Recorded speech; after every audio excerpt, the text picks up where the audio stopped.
The sun hung low over the dusty horizon as Lillian Nathans clutched her worn shawl tightly around her shoulders, watching with mounting dread as the men in dark suits descended upon their small homestead. Her husband James had been gone since dawn, desperately seeking work in town, unaware that today was the day their debts would finally catch up to them. The year was 1876, and the promise of prosperity that had drawn them west to Colorado Territory now seemed like a cruel joke. "Madam, we're here on behalf of Mr. Montgomery," the taller of the two men announced, removing his hat with false courtesy. "Your husband's outstanding debt of $300 is now 6 months overdue." Lillian stood her ground on the porch of their modest cabin. At 25, her face already showed the lines of hardship that frontier life had etched into her once smooth skin. "My husband has gone to town seeking work. If you return tomorrow—" "We've extended too many tomorrows already, Mrs. Nathans," the second man interrupted. His cold eyes surveyed their property dismissively. "There's nothing here worth half that debt." The creak of wagon wheels drew their attention as James Nathan's familiar figure appeared on the dirt road leading to their home. His shoulders, once broad and confident, were now hunched with exhaustion and defeat. At 29, James was a broken man, his dreams of building a cattle ranch crumbling beneath the weight of drought, illness, and bad luck. "James," Lillian called out, relief momentarily flooding her veins until she saw his expression change as he recognized the men at their door. "Montgomery sent you," James stated flatly as he approached, his voice devoid of question. "Mr. Nathans," the taller man nodded. "Time's up. Either you pay what you owe, or we take collateral today." James ran a hand through his dust-coated brown hair, desperation etched in every line of his face. "Everything I have wouldn't cover half that debt. The drought took our cattle. The fever took our savings. Please, I just need more time." The two men exchanged glances before the shorter one produced a document from his breast pocket. "Mr. Montgomery has authorized us to offer an alternative arrangement." Lillian moved closer to James, dread pooling in her stomach as the man continued. "Mrs. Nathans will work off the debt at Mr. Montgomery's establishment in town. Her contract would be sold for the full amount you owe, plus interest." "You want to buy my wife?" James' voice cracked with disbelief. Lillian froze, her blood turning to ice as she realized what kind of establishment Montgomery ran in town. The saloon on the edge of Willow Creek was known to offer more than just whiskey and card games. "This is the only offer you'll get," the taller man said with finality. "Otherwise, it's debtor's prison for you, Nathans. And what will become of your wife then?" James looked at Lillian, his eyes filled with anguish and shame. "I can't let them take you to prison," she whispered, gripping his arm. "And I won't let them take me to that place." The sound of approaching hoofbeats interrupted their desperate exchange. A rider appeared on the horizon, the setting sun silhouetting his figure as he approached at an unhurried pace. The men turned, clearly annoyed at the interruption. The newcomer drew his horse to a stop nearby, dust swirling around the animal's hooves. He was tall, broad-shouldered, wearing a dark Stetson that shadowed his features. His clothes were trail-worn but of good quality, and the gun at his hip looked well-used but meticulously maintained. "Afternoon," the stranger said, his deep voice carrying easily in the tense silence. "Seems I've interrupted something." "Private business," the shorter debt collector snapped. "Move along, cowboy." The stranger dismounted with fluid grace, revealing a face weathered by sun and wind but handsome nonetheless. Keen blue eyes took in the scene with unsettling perception. "Name's Jake Jensen," he said, ignoring the dismissal. "Couldn't help overhearing talk about debts and unusual forms of payment." The taller debt collector stepped forward. "This doesn't concern you, Jensen." Jake's eyes narrowed slightly. "Robert Montgomery's dealings always concern me." He turned to James and Lillian. "How much is the debt?" James swallowed hard. $300, plus their claimed interest. Jake nodded slowly, his gaze returning to the debt collectors. And you're offering to buy this man's wife to settle it? It's a legitimate business arrangement, the shorter man insisted. Then I'll buy you both freedom, Jake said simply, reaching into his saddlebag. He withdrew a leather pouch that clinked with the unmistakable sound of coins. $400. That covers the debt, interest, and your trouble to ride back and tell Montgomery the matter is settled. Lillian gasped, her hand flying to her mouth. James stared in disbelief. Who are you to interfere? The taller collector demanded, though his eyes remained fixed on the money pouch. Jake's expression hardened. Someone who's seen enough of Montgomery's business arrangements. He tossed the pouch, which the taller man caught reflexively. Count it, then go. The debt collectors exchanged glances, then hurriedly counted the money. Finding it in order, they hastily scribbled out a receipt of payment, handed it to James, and mounted their horses without another word. As the dust from their departure settled, an uncomfortable silence fell over the three remaining figures. Sir, James finally spoke, his voice thick with emotion. I don't know how to thank you, but you're wondering why a stranger would pay off your debt, Jake finished for him. He removed his hat, revealing dark hair streaked with premature silver at the temples. Let's just say I have a personal score to settle with Montgomery. We can't accept such charity, Lillian said, though her voice lacked conviction. Jake replaced his hat, adjusting it against the fading light. It's not charity, madam. It's an investment. He looked at their struggling homestead. This land has good water rights. I've been looking to establish a cattle operation in these parts. James straightened slightly. Are you proposing some kind of partnership? Something like that, Jake nodded. I have the capital and the cattle. You have the land and, I'm guessing, the knowledge of raising stock. Seems we might help each other. Hope flickered in James's eyes for the first time in months. We should discuss this properly. Will you stay for supper, Mr. Jensen? Jake, please, he corrected with a small smile. And yes, I'd be obliged. As they walked toward the cabin, Lillian studied their mysterious benefactor. There was something in his manner, a controlled intensity, a watchfulness that spoke of more than just a business opportunity. She wondered what history this man shared with Montgomery, and why fate had brought him to their door at precisely the moment they needed salvation. What she couldn't know was how deeply this encounter would change all their lives in the months to come. Inside the modest cabin, Lillian busied herself preparing the best meal their meager stores could provide. The men sat at the rough-hewn table, discussing the potential partnership, while she added extra potatoes to the stew, grateful they'd at least have a filling supper tonight. The drought's been harsh these past 2 seasons, James was explaining, but this land has a natural spring that's never run dry. Even when the creek beds cracked, we had water. Jake nodded appreciatively. That's worth more than gold out here. How many head did you run before things turned? 50 to start. Down to 5 now, James admitted, shame coloring his voice. Sold most for slaughter prices when the pasture couldn't sustain them. Lost others to disease. And that's how Montgomery got his hooks into you? Jake asked. James's jaw tightened. Needed seed money to replant after grasshoppers took everything last summer. Banks wouldn't lend to a failing ranch. Montgomery offered quick cash. He shook his head bitterly. Interest rates weren't mentioned until after I signed. That's his way, Jake said grimly. He's built an empire on broken dreams and legal theft. Lillian brought 3 bowls of stew to the table, along with the last of their cornbread. It's not much, she apologized. It's more than welcome, madam, Jake assured her, waiting until she was seated before taking up his spoon, a courtesy that didn't go unnoticed. As they ate, Lillian studied their guest more carefully. He was older than James, perhaps in his mid-30s, with the lean, hard-muscled build of a man who lived in the saddle.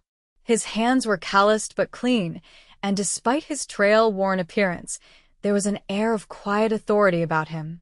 How do you know Montgomery? she finally asked, unable to contain her curiosity any longer. A shadow passed over Jake's features. We have history. He took a sip of water. Let's just say I've seen his methods up close. 10 years ago, he did to my family what he tried to do to yours today. Your family? James prompted. Jake set down his spoon. My sister. Her husband died owing Montgomery money. The collection arrangement offered was similar to yours. His voice turned hard.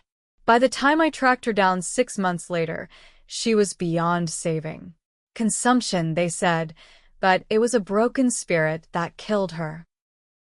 Lillian's heart constricted at the pain evident in his voice. I'm so sorry. Since then, I've made it my business to interfere with Montgomery's operations whenever possible, Jake continued. I've spent years building up enough capital to fight him on his terms. And now you want to establish a competing cattle operation, James deduced. Jake nodded. Montgomery controls most of the beef contracts with the mining camps and the army. I aim to offer an alternative. His blue eyes locked with James's. Your water rights and location make this place strategic. But you'd need much more than just our small spread, Lillian pointed out. I've been acquiring parcels, Jake confirmed. Yours would connect several others I've purchased. James leaned forward. You're building something big. Big enough to matter, Jake agreed. I'm offering you a 10% stake in the operation. You'd manage this section, help train the hands I hire, and keep your home. In return, I get your water rights and grazing access. James exchanged a look with Lillian. It was more than generous, it was salvation. There's one condition, Jake added seriously. Montgomery can never know I'm involved. As far as anyone's concerned, you've found a silent investor back east. I'll operate through intermediaries. Why this secrecy? Lillian asked. Because Montgomery has friends in high places, Jake answered. And because the element of surprise is valuable. The conversation continued late into the evening, hammering out details. By the time they finished, a tentative partnership had been formed. Jake would return in 2 days with paperwork and the first installment of capital to begin rebuilding. As Jake prepared to leave, declining their offer to stay the night, Lillian stepped outside with him while James tended to his horse. You saved us today, she said softly. Not just from debt, but from something much worse. Jake's expression softened in the moonlight. No one should have that kind of power over another person's life. This vendetta against Montgomery, it consumes you, doesn't it? He was silent for a moment. It's given me purpose. He mounted his horse with practiced ease. But today, for the first time in years, I feel I've done more than just thwart him. I've maybe helped build something good. With the tip of his hat, he rode off into the darkness, leaving Lillian watching long after his figure disappeared. Something about Jake Jensen stirred emotions she couldn't quite name. Gratitude, certainly, but also a strange sense of kinship with his pain. Later, lying beside James in their narrow bed, she whispered, Do you trust him? James was quiet for a long moment. I think I do. More than that, I think we need him. He rolled toward her, his face barely visible in the darkness. This could be our second chance, Lily. A real chance this time. Lillian nodded, hoping desperately that he was right. Because something told her that Jake Jensen's arrival had set wheels in motion that would change everything for better or for worse. True to his word, Jake returned 2 days later with legal documents, supplies, and news that the first herd of cattle would arrive within the month. Work began immediately to repair fences, clean out the spring, and prepare for the operation to come. For the first time in over a year, hope flowed through the homestead like a life-giving river. With Jake's initial payment, James hired 2 local boys to help with the heavy work. Lillian found herself busier than ever, cooking for hungry workers and mending worn equipment. Yet amid the flurry of activity, she often caught herself watching Jake as he worked alongside the others, never asking more than he gave himself. He rarely spoke of personal matters, deflecting questions with practiced ease. But occasionally, when he thought no one was looking, Lillian glimpsed a profound sadness in his eyes that echoed her own struggles with loss and hardship. One evening, as summer heat gave way to a cooler twilight, Lillian found Jake alone by the corral, staring westward toward the distant mountains. "Penny for your thoughts," she said, offering him a cup of coffee. He accepted with a grateful nod. "Just wondering if we'll get the upper pasture fence before the first snow." "That's not what was in your eyes," she observed quietly.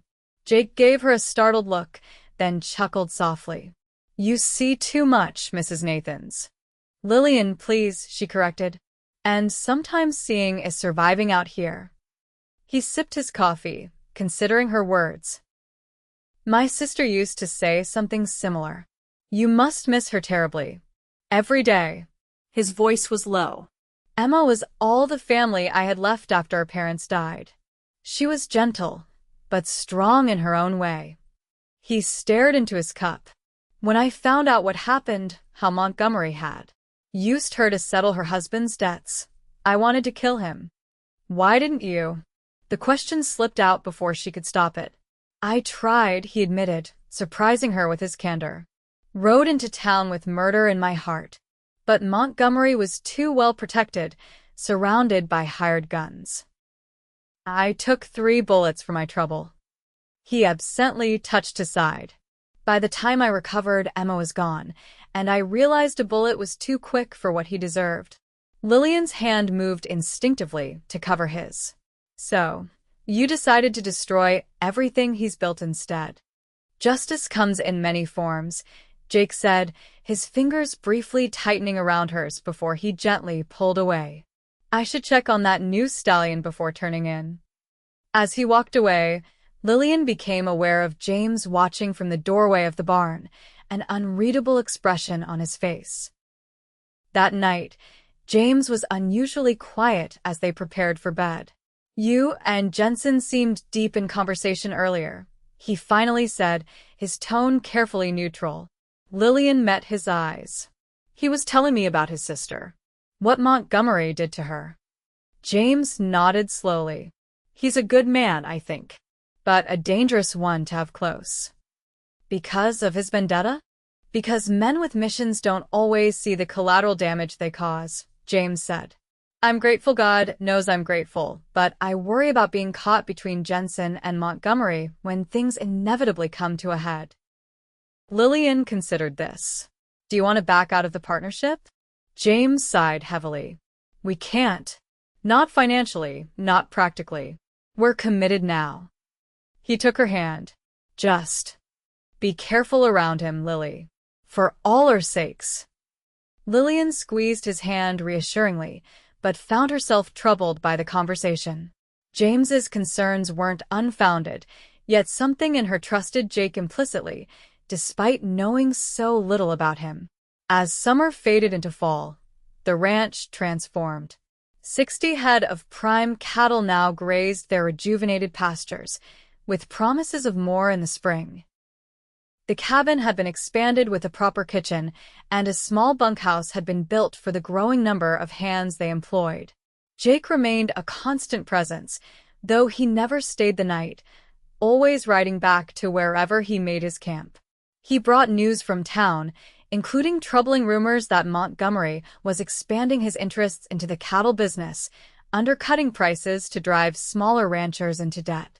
"He's getting desperate," Jake explained one evening as they reviewed the books. "Word is, he's overextended himself with some mining investments that didn't pan out." "Good news for us?" James asked. "Potentially. A desperate Montgomery is dangerous, but vulnerable." Jake closed the ledger. "We need to be vigilant, especially when you go into town." The warning proved prescient. The following week, when James traveled to Willow Creek for supplies, he returned with a split lip and bruised ribs. "Montgomery's men," he explained as Lillian tended his injuries, "cornered me behind the mercantile. Said I should reconsider who I do business with." Jake's expression darkened dangerously. "Did they mention me by name?" No. James winced as Lillian applied witch hazel to his cut. Just warned that my Eastern investor might not have my best interests at heart. Jake paced the room. He's fishing. He knows something's happening but can't pinpoint what. He stopped suddenly. We need to accelerate our timeline. For what? Lillian asked. The cattle drive. We'll move the herd to Fort Collins now, instead of waiting for spring. The Army contract I secured pays premium prices, and they need the beef before winter sets in. James frowned. That's risky this late in the season. The passes could snow any day. It's riskier to wait, Jake insisted. Once we establish ourselves with the Army, Montgomery's influence weakens considerably. It's worth the gamble. Preparations began immediately for the cattle drive. Jake brought in additional experienced hands, and within days, they were ready to move the herd north. James would lead the drive, expected to be gone for at least 2 weeks. The night before departure, Lillian found herself unusually anxious. She'd been alone on the homestead before, but never with the looming threat of Montgomery's retribution. I don't like leaving you, James admitted as they said their private goodbyes. Maybe you should come with us. Lillian shook her head. Someone needs to manage things here. Besides, Jake has arranged for 2 of his most trusted men to stay behind as protection. James cupped her face gently. Just be careful. If anything feels wrong, anything at all, ride for the Nelson place. He kissed her forehead. I'll be back before you know it. The cattle drive departed at dawn, the sound of hooves and cattle calls fading into the distance as Lillian watched from the porch. Jake rode at the rear, turning once to raise his hat in farewell before disappearing over the ridge. The first few days passed uneventfully. Lillian kept busy with household tasks, while Jake's men brothers named Tom and Samuel Whitley patrolled the property and helped with maintenance. On the 4th day, however, the peaceful routine was shattered by the arrival of unwelcome visitors. Lillian was hanging laundry when she heard horses approaching. 4 riders appeared, led by a distinguished-looking man in an expensive coat. Even before Tom Whitley tensely informed her, she knew who he was. Robert Montgomery dismounted with the ease of a much younger man, though his hair was silver and his face lined with age. His eyes, however, were sharp and calculating as they assessed the improvements to the property. Mrs. Nathans, he greeted with exaggerated politeness. I don't believe we've had the pleasure, though I've done business with your husband. Lillian wiped her hands on her apron, acutely aware of Tom positioning himself nearby, hand resting on his holstered gun. Mr. Montgomery, this is unexpected. Just a neighborly visit. Montgomery smiled, the expression never reaching his eyes. I was passing by and thought I'd congratulate you on your remarkable recovery. From destitution to prosperity in just a few months, it's quite impressive. We've been fortunate to find investment, Lillian replied carefully. Montgomery nodded, walking casually toward the new corral. Yes, your mysterious Eastern benefactor. Curious that no one in town seems to know anything about him. He turned to face her. Almost as curious as the timing of your reversal of fortune, coming just as my men were collecting on your debt. Lillian maintained a neutral expression. God provides in unexpected ways, Mr. Montgomery. A cold smile twisted his lips. Indeed he does. And sometimes, Mrs. Nathans, he takes away just as unexpectedly. His eyes hardened. I don't appreciate being played for a fool. Whoever paid your debt did so despite me, and I want to know who. I'm afraid I can't help you, Lillian replied, her heart pounding despite her outward calm. Montgomery stepped closer. I think you can. I think you know exactly who's behind this operation. A man, perhaps, with a personal grudge?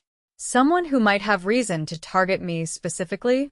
Before Lillian could respond, the sound of approaching hoofbeats drew their attention. To her shock, Jake appeared on the horizon, riding hard toward the homestead. Well now, Montgomery murmured, watching Jake's approach. This is interesting. Jake reined his horse to a stop, dust swirling around him as he dismounted in one fluid motion. His expression was unreadable as he walked toward them, but Lillian could sense the tightly controlled fury in his movements. Montgomery, he acknowledged coldly. Recognition dawned in the older man's eyes, followed by disbelief. Jensen? I thought you were dead. Disappointed, Jake asked, moving to stand beside Lillian. I imagine I would be in your position. Montgomery recovered quickly, his surprised expression morphing into calculated amusement. So this is your game. Using these poor people in your pathetic vendetta. He shook his head. Still bitter about that horse sister of yours, I see. Jake's hand moved to his gun, but Lillian gripped his arm, stopping him. Montgomery's men had already drawn their weapons. That's not why you're here, Lillian said to Montgomery, keeping her voice steady. You're here because you're afraid. Afraid of losing your stranglehold on this county. Montgomery's amused facade slipped for an instant. You overestimate your importance, Mrs. Nathans. I don't think so, she continued, drawing courage from Jake's presence. You're losing contracts. Ranchers are finding alternatives to your usurious loans. Your mining investments failed. You're vulnerable and you know it. Anger flashed across Montgomery's face. You have no idea who you're dealing with, woman. One word from me, and this ranch burns to the ground. One move against this property, and I'll make sure every sordid detail of your business practices reaches the territorial governor, Jake countered. I've been documenting everything for years, Montgomery. Your bribes, your brothels, your loan sharking. How do you think your respectable friends in Denver would react? The standoff stretched taut between them, neither man willing to back down. Finally, Montgomery smiled thinly. This isn't over, Jensen. Not by a long shot. He turned to mount his horse. Enjoy your little victory while it lasts. As Montgomery and his men rode away, Lillian released a breath she hadn't realized she was holding. You came back, she said, turning to Jake. Why? Bad feeling, he admitted.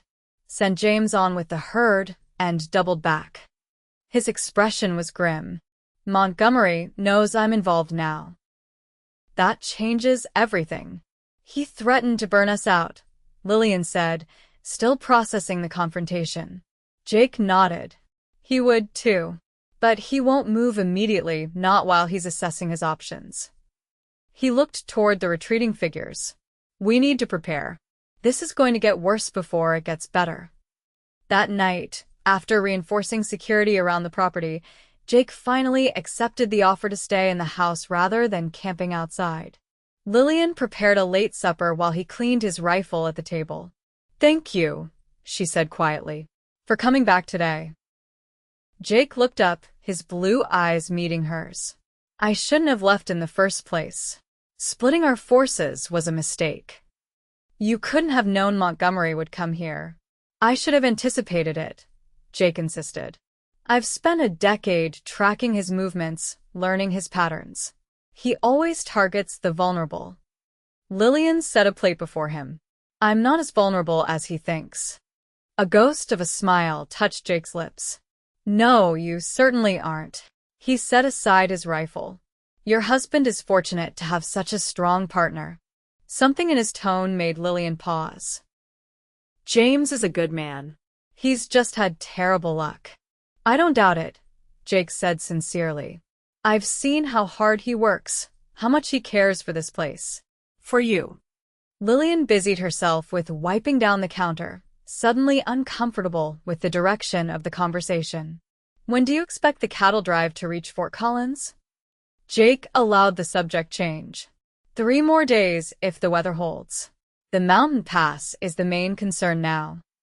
They discussed practical matters through the remainder of the meal, carefully avoiding personal topics. Yet Lillian was acutely aware of his presence in a way that troubled her, a mixture of gratitude, admiration, and something deeper that she refused to acknowledge.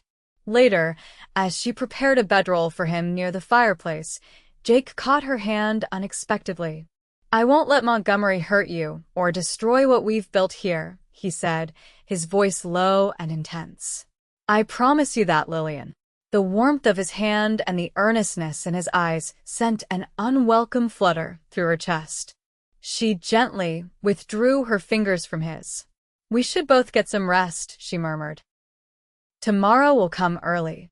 In her bed that night, Lillian stared at the ceiling, listening to Jake's steady breathing from the main room. James's warning echoed in her mind. Men with missions don't always see the collateral damage they cause.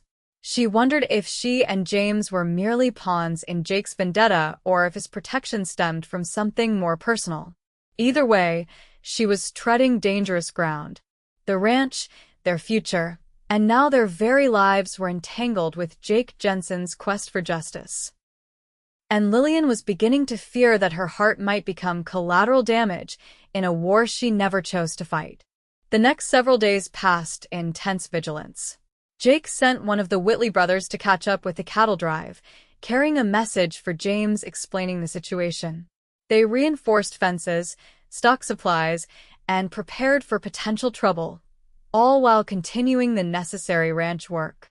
During this time, Lillian found herself working closely with Jake, repairing equipment and tending livestock.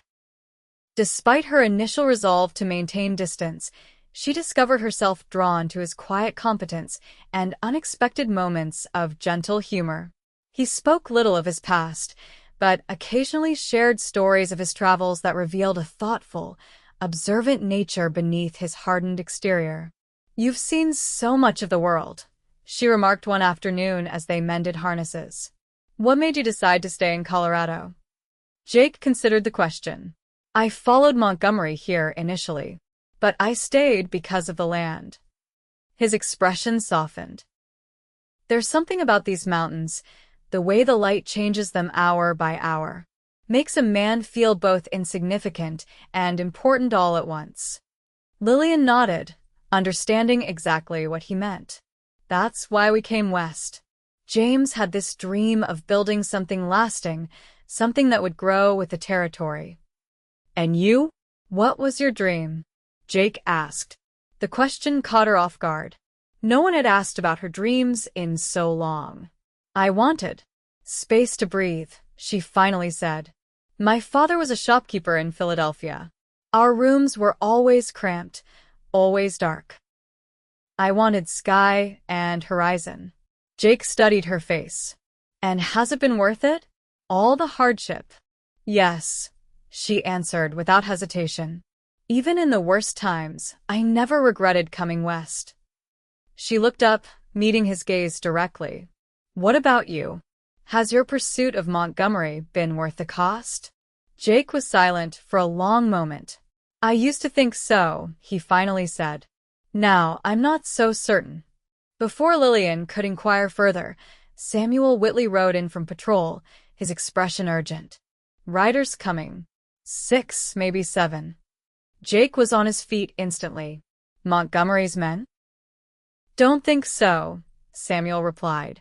Looks like James and some of the hands from the cattle drive. Relief flooded through Lillian as she hurried outside to see the approaching riders. James was indeed leading them, but something about their hurried pace suggested trouble. James dismounted before his horse had fully stopped, striding toward Lillian with a worried expression. Thank God you're safe, he said, embracing her tightly. When Tom caught up with us with news of Montgomery's visit, I feared the worst. We've been fine, Lillian assured him. But why are you back so soon? Most of the herd made it through, James explained. We were ambushed in the northern pass. Rustlers hit us hard, but we fought them off. Lost about a dozen head, and one of the hands took a bullet in the arm.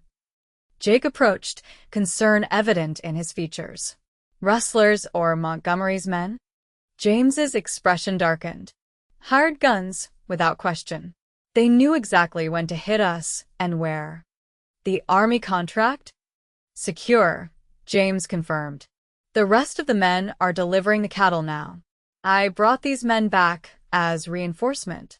Jake nodded grimly. Good. Montgomery's escalating faster than I anticipated. This was just his opening move. That evening, after the returning hands were fed and settled in the bunkhouse, James, Lillian, and Jake gathered around the kitchen table to assess their situation. "We're financially solid now," James reported.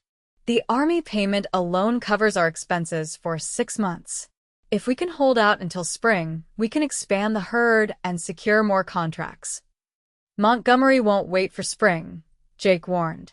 "He'll move again, soon and with more force." "Then why are we waiting?" James asked, surprising both Lillian and Jake. "Let's take the fight to him instead." Jake raised an eyebrow. "What do you have in mind?" James leaned forward. "Montgomery's vulnerable. You said it yourself, his mining investments failed. What if we use that?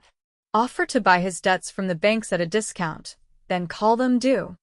"That's actually brilliant," Jake said slowly. "The Territorial Bank in Denver holds most of his notes.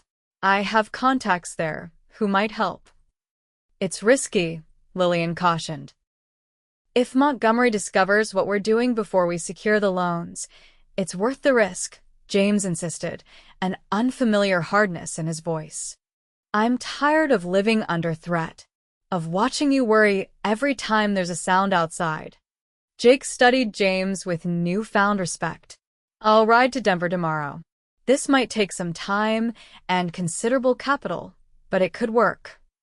As they finalized their plan, Lillian observed the two men working together, united in purpose despite their different motivations.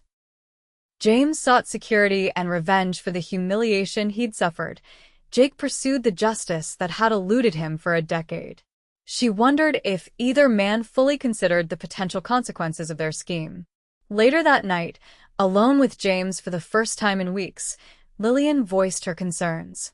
"Are you sure about this? Taking on Montgomery directly seems dangerous." James pulled her close. "We're already in danger, Lily. At least this way, we control some of the terms." He kissed her gently. "I failed to protect you once. I won't fail again." Lillian rested her head against his chest, hearing the rapid beating of his heart. "You never failed me, James. We've faced everything together." "Not everything," he said quietly. "I saw you with Jensen. The way you look at him." Lillian pulled back, startled. "James." "No," he placed a finger gently against her lips. "It's all right. I understand. He's everything I couldn't be for you these past years, strong, capable, certain." "That's not true," Lillian insisted, distressed by the resignation in his voice. "You're my husband, my choice." James smiled sadly. "I know you believe that. And I love you for your loyalty." He stroked her hair. "But I've seen how alive you are when he's near. How you watch for him." "I'm not blind, Lily." Tears welled in Lillian's eyes. "I've never been unfaithful to you, not in deed or intention." "I know," he assured her, "but feelings aren't always within our control." He took a deep breath. "Whatever happens with Montgomery, when this is over, we need to be honest with each other about what comes next." The implications of his words hung between them as they prepared for sleep, each lost in private thoughts. For Lillian, the night brought troubled dreams and the uncomfortable recognition that James had seen something in her heart that she'd been unwilling to acknowledge, even to herself. Jake departed for Denver at first light, carrying with him both their hopes for a resolution and a tension that seemed to linger in his absence. The next 10 days passed in anxious waiting, with James throwing himself into ranch work with almost desperate energy. Lillian found herself watching the horizon more often than she cared to admit, anticipating Jake's return with a mixture of dread and longing that left her increasingly confused about her own feelings. When Jake finally appeared, riding hard toward the homestead with two unfamiliar men, the entire ranch mobilized to greet him. His expression was triumphant as he dismounted. "We did it," he announced without preamble. "The bank sold us Montgomery's notes at 60 cents on the dollar. We now control most of his debt." James stepped forward, grasping Jake's hand in congratulation. "How much time do we have?" "We can call the loans due in 3 days," Jake replied. "These gentlemen are from the Territorial Marshal's office. They'll serve the papers officially." The victory was tempered with caution as they discussed next steps. Montgomery would not surrender his empire without a fight, and they needed to be prepared for potential violence. "He'll come here first," Jake predicted. "This property is both symbolic and strategic for him. We need to be ready." Preparations began immediately. The women and children from the Hans families were sent to stay with neighbors. Defensive positions were established around the main buildings. Ammunition was distributed, and watches were organized. The expected attack came just before dawn on the 3rd day. Lillian woke to the sound of gunfire and men shouting. James was already pulling on his boots, rifle in hand. "Stay inside," he ordered, his voice tense but controlled. "They're hitting the south pasture fence line." Through the window, Lillian could see flashes of gunfire in the pre-dawn darkness. Muzzle flashes illuminated shadowy figures moving between the outbuildings. Despite James's instructions, she quickly dressed, loaded the shotgun kept by the door, and positioned herself near the window. She would not hide while others defended her home.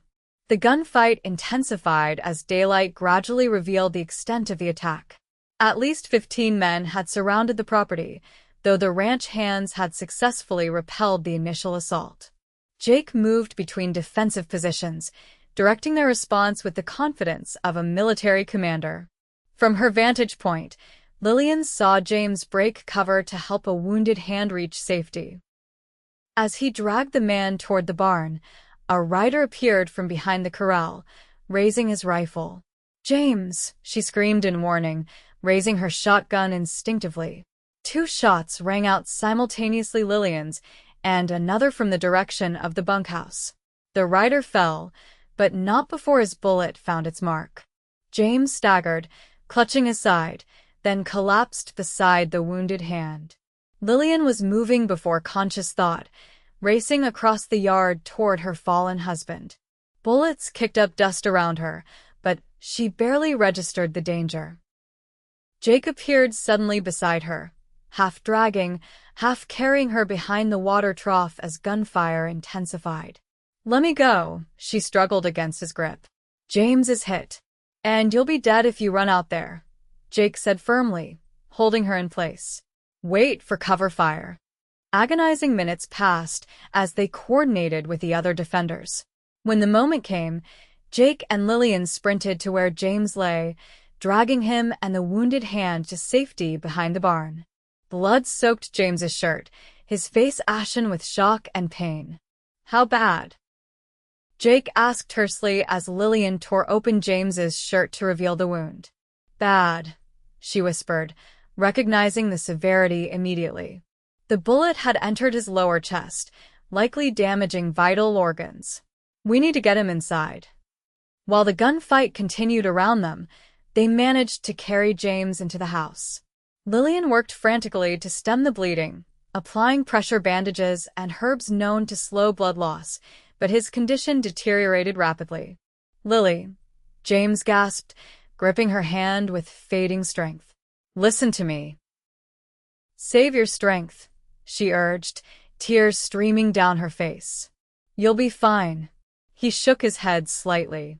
"We both know better." His breathing grew labored. "Promise me something." "Anything," she whispered, leaning close. "Live fully. Don't waste time on regrets."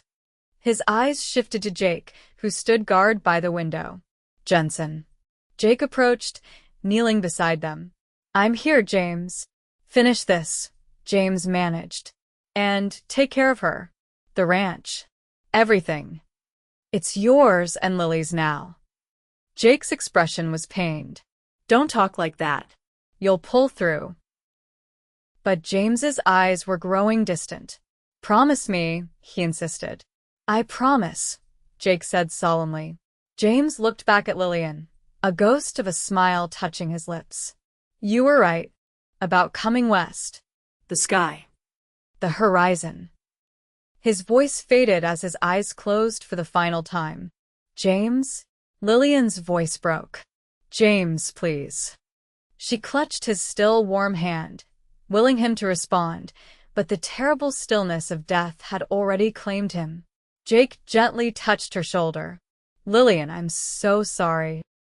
A thunderous crash from outside interrupted their grief, the sound of the bunkhouse roof collapsing as flames engulfed it. The attack had escalated. Montgomery's men had set fire to the outbuildings. We need to move, Jake said urgently. The house will be next. Lillian looked up, her face tear-streaked, but suddenly hard with resolve. No. This ends now. She rose, still holding the blood-stained shotgun. I want to see Montgomery. He won't be out there, Jake said. He sends others to do his dirty work. Then bring me whoever's leading this attack, she demanded. Tell them I want to negotiate. Jake studied her for a moment, then nodded grimly. Stay away from the windows. I'll be back. The gunfire gradually subsided as Jake made contact with the attackers. 20 minutes later, he returned with a hard-faced man Lillian recognized as Montgomery's foreman.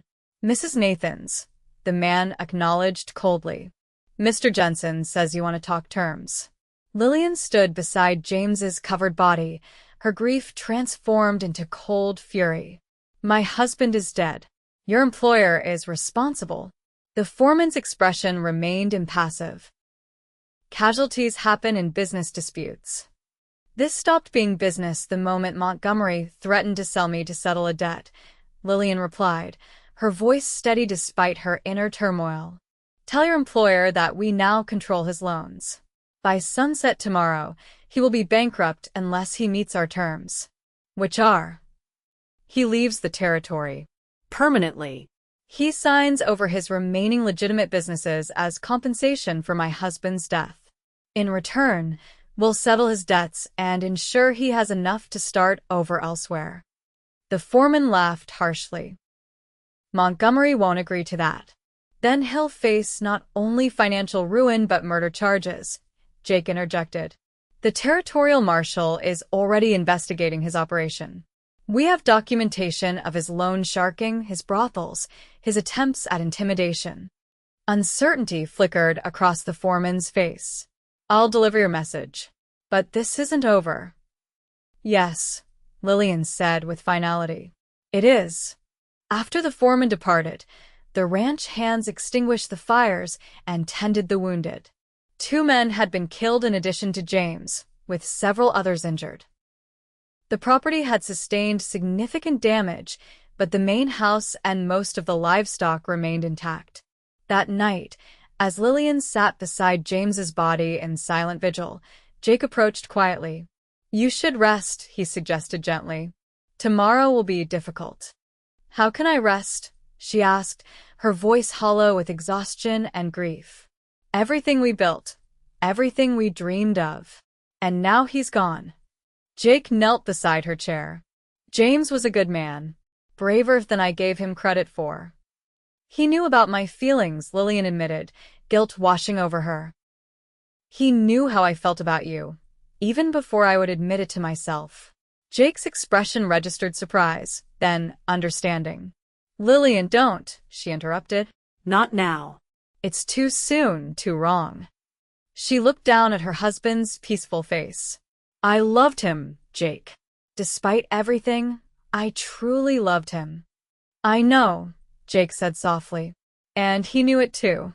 The next day, they buried James on a hill overlooking the ranch, beneath an old cottonwood tree where he had often rested during cattle watches. The remaining hands and neighboring ranchers gathered to pay respects, standing solemn-faced as Lillian placed wildflowers on the fresh-turned earth. By mid-afternoon, word arrived that Montgomery wished to meet and discuss terms.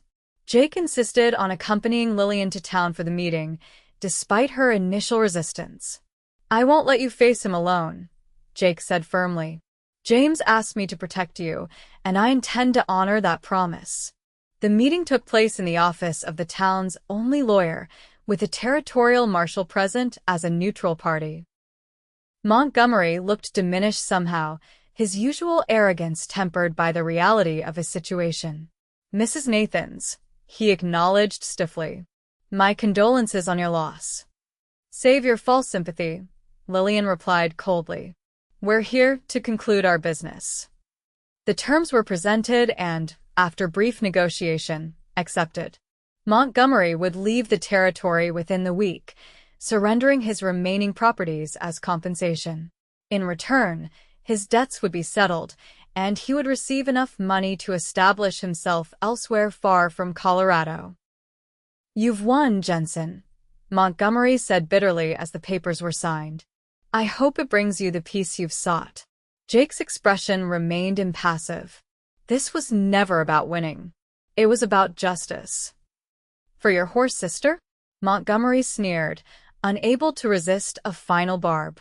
Before Jake could respond, Lillian stepped forward. "For every person you've ever exploited or harmed," she said evenly. "Your time of preying on the vulnerable is over, Mr. Montgomery. Be grateful you're leaving with your life." As they left the lawyer's office, Lillian felt a strange emptiness where she had expected triumph. Victory over Montgomery seemed hollow in the face of James's absence. "What now?" she asked quietly as they prepared for the ride back to the ranch. Jake studied her face. "That depends on you, Lillian. The ranch is yours now. The partnership agreement transfers James's share to you." "Our partnership was business," she said carefully. "What about the rest?" Jake's expression softened. "James made me promise to take care of you, of everything you built together. I intend to honor that promise, but only in whatever way you wish." He hesitated.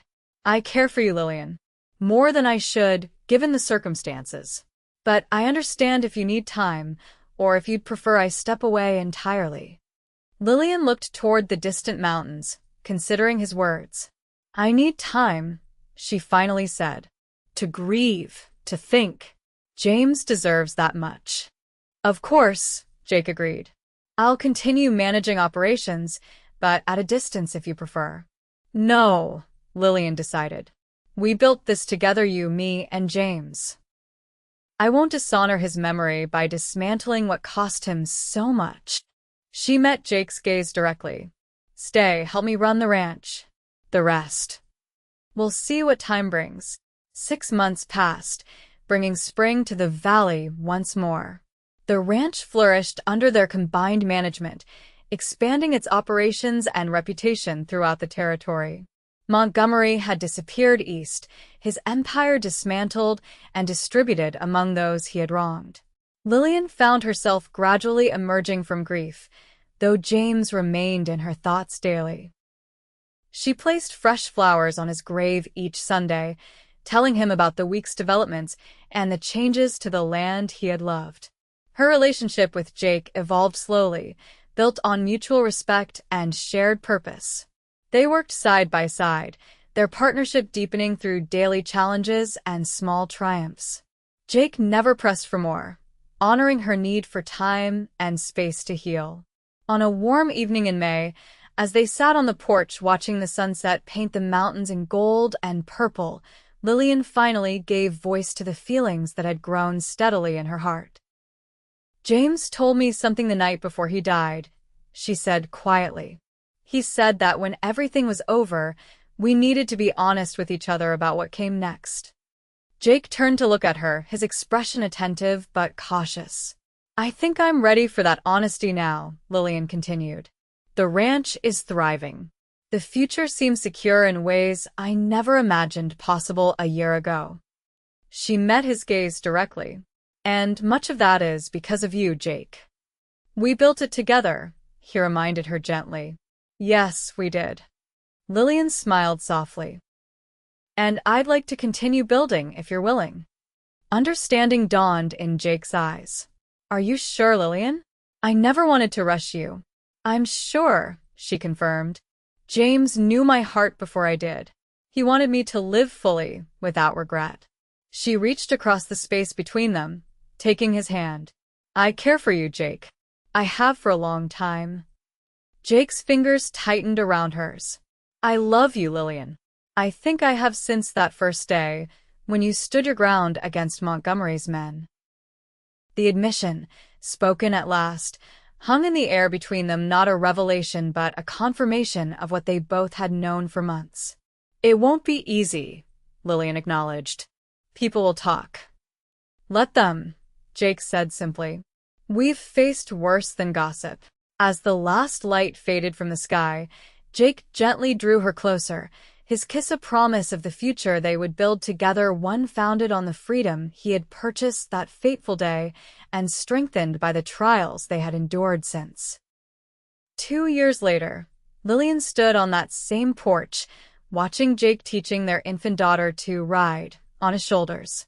The ranch had grown into one of the most successful operations in the territory, employing dozens of hands and supporting several families. Each night, Lillian still silently thanked James for his final gift, the permission to find happiness again. And each morning, she woke grateful for the second chance that had come from the darkest moment of her life. The debt that had nearly destroyed her had instead led her to unexpected freedom and a love born of shared struggle and mutual respect. As Jake caught her watching and smiled, Lillian thought that perhaps some debts, in the end, brought the richest rewards of all.